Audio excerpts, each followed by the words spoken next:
Hey there, Jake here from CVP. Today, I'm really excited to explore this new camera with you, the ARRI ALEXA 35 Xtreme. The original Alexa 35 is one of the most impressive cinema cameras on the market, and thanks to its insanely high dynamic range, customizable textures, typical robust design, and incredible workflow versatility that you should expect from an ARRI camera, it's used across a range of different productions. Well, the new Alexa 35 Xtreme takes all of the excellent features from the original 35, but pushes it even further thanks to a massive hardware upgrade. So, is it worth grabbing an Alexa 35 Xtreme for your next production? Let's take a look.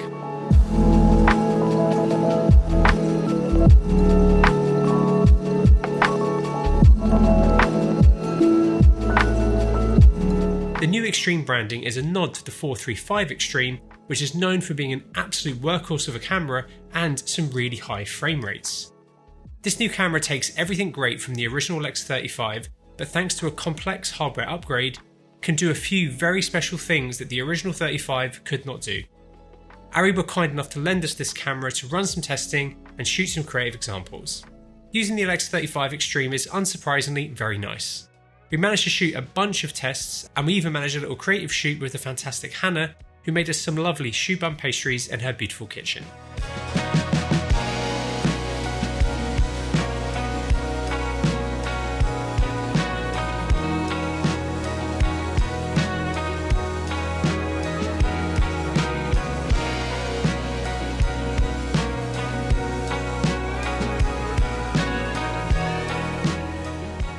We shot with various fantastic Enzo primes and an array of lights, with the standout being this beast, Profoto's L1600D, which kicked out some lovely light through the window and survived several downpours. On the shoot, we shot most of it using the element of this extreme upgrade I am most excited for, ARRI's new compressed RGB codec called ARRICORE.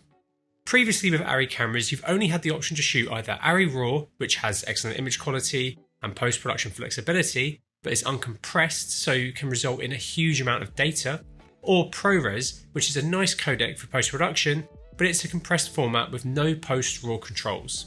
ARRICORE is aimed to give users lower data rates while still providing high image quality and post flexibility and control closer to RAW than ProRes. This is really great to see, as a lot of other cinema camera brands now offer codecs similar to this. ARRICORE has roughly the same data rate of ProRes Quad 4, which is far lower than ARRI RAW, while still giving you the ability to change your ISO and white balance in post. If we take 4.6K 3x2 OpenGate at 24p for example, and compare the data rates, we can see that ARRICORE will record at roughly 258 megabytes per second, whereas ARRI RAW is closer to 572. So you get nearly half the data rate in ARRICORE while still hopefully preserving plenty of image quality. This means that if you choose to shoot ARRICORE in these exact settings, you'll get just over an hour per terabyte. Obviously, when you go into the higher frame rates, the data rates will spike up, so make sure you are prepared for how much data this camera can capture. During our pastry shoot, we captured nearly 4 terabytes, but we shot a lot of high frame rate examples, so it's hardly surprising. Post-processing is currently limited to just ARRI's reference tool, but ARRI have sent their updated SDK for ARRI RAW to all major NLEs and color processing platforms, so fingers crossed we see support for this new codec as soon as possible. Once in ART, it behaves quite similarly to an ARRI RAW file. You can adjust the regular parameters you expect to see, but one thing you can't change compared to the ARRI RAW clip is the debayer mode, which you cannot change, whereas you can with the ARRI RAW clip. Playback off of our SSD RAID, where we are getting just under 2,900 megabytes per second reads, was really good. ARRI have said that it will be a bit more taxing to process compared to ARRI RAW and ProRes, but we found playback fine as long as you're on a nice fast SSD. ARRI have also said that they are going to try and implement metal acceleration in the future, which should improve the playback performance even more. We wanted to shoot a few different examples to see if we could tell the difference between ARRI RAW, ARRICORE and ProRes. For these tests, we shot our trusty focus chart, some real-world headshots, and also our go-to compression stress test of this absolutely beautiful fence. I'm going to let these tests play out a little bit. Let us know what you think is what down in the comments. Skip to this time code if you want to just hear me talk about them.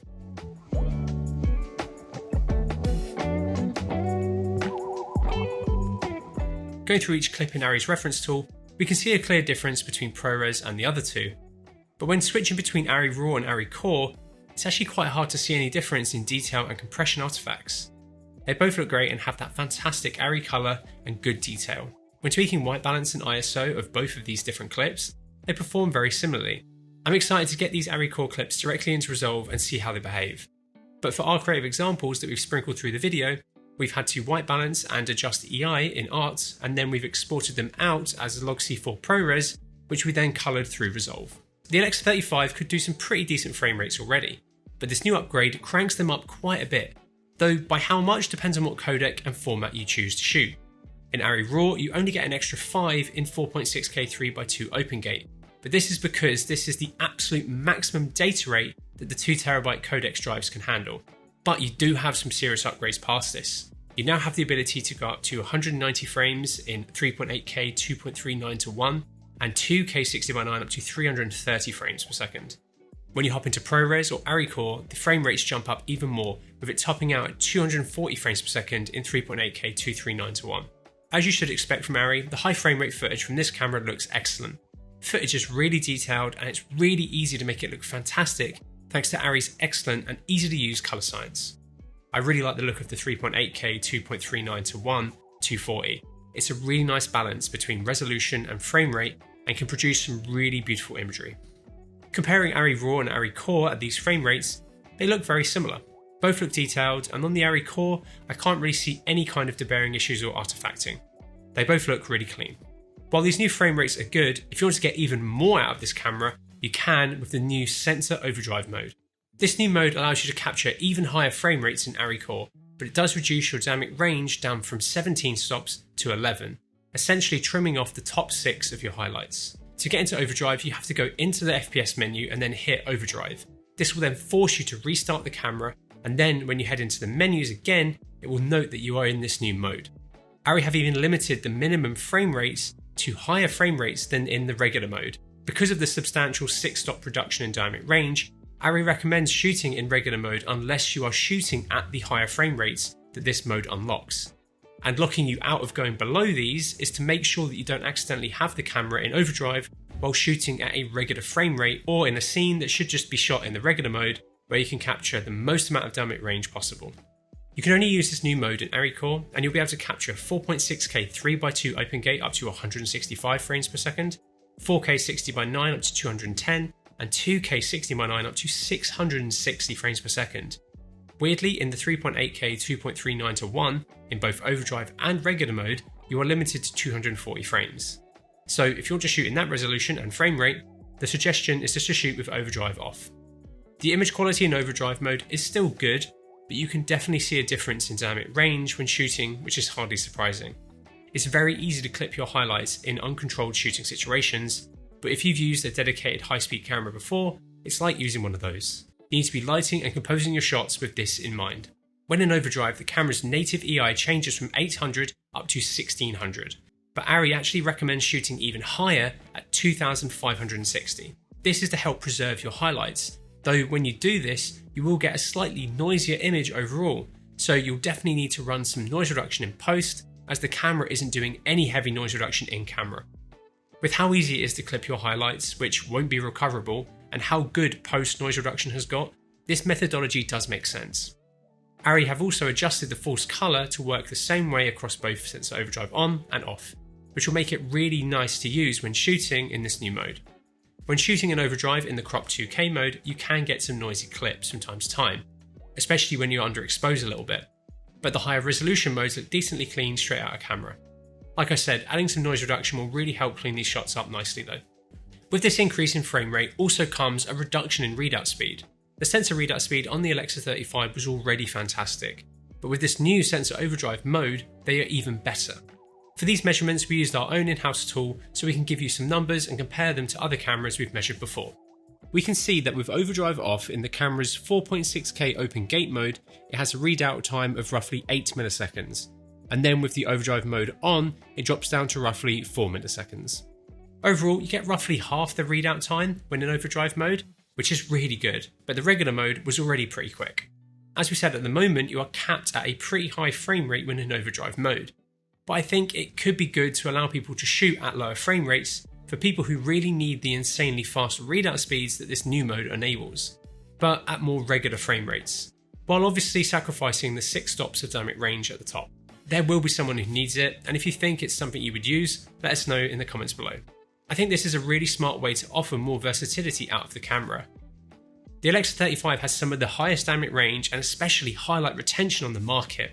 While 11 stops doesn't sound like loads, when you compare it to specialised slow motion cameras like the FreeFly Ember and Phantom cameras, these both have quite limited dynamic range and have plenty of other compromises. While the Xtreme doesn't quite hit the same level of maximum frame rates compared to these dedicated slow motion cameras, it can provide a better overall shooting and post-production experience. The FreeFly Ember is a great camera to use, but still has a pretty basic colour workflow. Phantoms such as the VO 4K we have with us here are pretty difficult to use and often require a dedicated technician on set to not only operate the camera but also manage the dumping and offloading of takes from the internal RAM. Again, the colour workflow for Phantoms isn't amazing either, but the image quality that these cameras can pull is very impressive, especially with an experienced operator and colorist who knows how to get the most out of both of these cameras. With the 35 Xtreme, using the camera is the same as using the original Alexa 35, so it's easy to use, and then when your rushes hit post, it uses the same colour pipeline as the normal footage from the camera. So you don't have to have a different pipeline for another camera's colour, and it's fast to make the footage look great. I think the only other camera that's worth comparing it to is Red's V-Raptors, which rivals the 35 Xtreme in regards to frame rates, has excellent dynamic range as well, and has their own set of pros and cons versus the 35 Xtreme. Anyway, let's take a look at some Latitude tests using some of these cameras. For this test, we grabbed the Alexa 35 Xtreme, which we shot in its regular mode and overdrive mode, our V-Raptor VV, FreeFly Ember 5K and Phantom VO 4K. For these tests, we used our Nissi 40mm Athena across each camera using their included PL mounts and then adapters on the Raptor and Ember.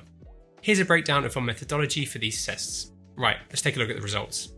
The Alexa 35 in its regular mode has the best highlight latitude performance on the market. Even so that the 6 stops that we pushed it didn't even clip Sam's skin or the chart. When we enable overdrive though, we can see clipping on Sam's skin start at just 2 stops over. At 3 stops we can see white on our colour chart clip and some of the colour patches starting to go as well. And as we go through the rest of the range we can see more and more information going. Looking at the Phantom, which was definitely the most difficult to normalise for this test, we can see that Sam's skin goes from around 2 to 3 stops, and then the white chip goes around 3 to 4 stops, whereas the Ember clips much sooner, with Sam's skin going at just 1 stop over, and the chart clipping not far past that. Looking at the Raptor, we can see Sam's skin clips at around 3 stops, but the chart doesn't clip until about 5 1/3 stops over, which is really impressive. So, as we said earlier, we can clearly see that the 35 Xtreme in overdrive really does need to be treated with caution, and just like a high frame rate dedicated camera. Looking at underexposure, we can see the Alexa 35 Xtreme with overdrive off behaves very well down to 4 stops under. With overdrive on, it does look a touch noisier, but that's not surprising given its increase in native VI. Looking at the Phantom, it looks good down to 2 stops under. At 3, we can see a lot of noise and colour shifts. The Ember looks good up until around 3 stops under, but does have some strong noise past this. From 4 onwards, it's pretty noisy. The Raptor looks really good all the way down to 4 stops under. From here, it gets a bit noisy and green, but this performance is very good. If you haven't already, please subscribe to the channel, and if you want to buy anything you see in this video, or any other filmmaking or photography gear, head over to cvp.com where our experienced team is waiting to help you. Another part of this upgrade is the extended pre-recording cache and times. This is caching to an internal memory unit, not your cards, so you don't need to stress about your expensive codecs cards being constantly used when in pre-record mode. The Alexa 35 could pre-record but required a license and could only do a few seconds at a time, whereas the Xtreme can not only do this across a range of different codecs now and sensor modes, but also with far increased pre-record times. Take 4.6K 3x2 OpenGate, which on the original Alexa 35 was limited to 2.8 seconds, whereas the Xtreme can now go up to 15 in ARRI RAW or up to 31 in ARRICORE at 24p. In ARRICORE, in the higher frame rates, you have some decent times considering the frame rates that you can now shoot. Doing this is really easy as well. You can just dial in your max recording time in the menu and you're good to go. Here's a table with the different maximums for each different combination with both audio on and off, as this changes it pretty drastically. ARRI are planning on extending the times with audio enabled in a future software update. These are some pretty lengthy times that when paired with the newer higher frame rates should be useful for commercial work, sport and natural history productions. When the Alexa 35 first shipped, it had quite a large range of recording modes that could differ between RAW and ProRes. Since the launch of the 35, ARRI have been analysing the log files from these cameras to see what formats people were mainly shooting, and decided to remove a few recording modes that people weren't using. Now when you choose whatever sensor mode you want to shoot in, this is what dictates your recorded resolution, and this is across all 3 codecs. This means that if you select 4K 60x9, you can't downsample into a 2K recorded clip anymore, just the full 4K resolution. With this, they also added the 3.8K 239:1 mode that we mentioned earlier during our high frame rate tests, and a HD 60x9 mode. This should make it easier to choose a format to shoot in and make it faster to navigate through the menus. It was interesting to hear from ARRI just how many people were choosing to shoot OpenGate on the 35, which honestly isn't too surprising, as it offers so much flexibility in post for different aspect ratio deliveries, which is so common now for so many different production types. There have also been a range of other smaller improvements to the camera. With the processing power internally increasing, the demand for cooling the system has also increased. So ARRI implemented a new cooling core to help keep all of the internals at optimal temperature. The original 35 draws between 85 and 135 watts while recording, and fortunately the 35 Xtreme has seen a reduction in its power consumption thanks to it being more efficient now compared to the original 35. ARRI have said that it's about 10% more efficient. On ARRI's official page, they state the original 35 had a power consumption of 90 watts when used with the MVF2, and the 35 Xtreme's power consumption has dropped to 81 watts in the same setup on its respective pages. The Xtreme also has new dual-band Wi-Fi antennas, which you can tell apart by the blue and white bottoms to the antennas on the camera.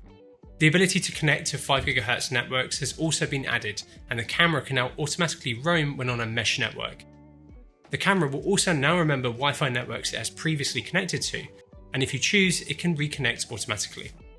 The Alexa 35 has been discontinued, and the Alexa 35 Xtreme takes its place, at the same price as the original 35s.